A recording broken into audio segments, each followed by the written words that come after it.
lingine la kukamatwa kwa watu namna ya ukamataji.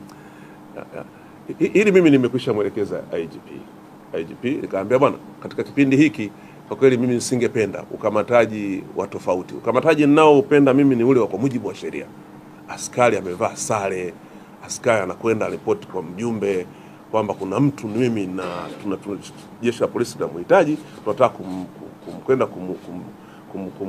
kumhoji, basi tunataka kumchukua. Basi anagongewa yule mtu, anachukuliwa tena mchana. Maana yake mtu saa nyingine yupo pale, anajulikana yupo. Kuna sababu gani ya kwenda na akitoka hapa anajulikana kazini kwake wapi? Akitoka hapa anajulikana shughuli zake anafanyia wapi? Movement zake zinajulikana. Ya nini uende ukamkamate nyumbani kwake na watu wamevaa ninja au hawana sare, maslaha makubwa? Sio ukamataji mzuri. Tumekubaliana IGP, tumekubaliana kwamba ukamataji huu hapana. Tunataka ukamataji ambao wananchi wetu wameuzoea, wenye staha. Sasa hataki mtu akikamatwa basi hata watoto wake wapate hofu pale nyumbani. Ya nini kupeleka hofu mpaka watoto? Unaiacha ile trauma, yule mtoto atakuwa anawachukia polisi tu.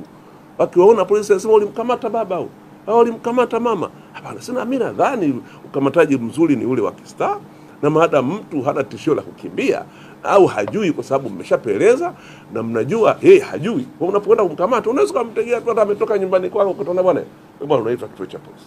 Ndio ukamataji uzoea huo.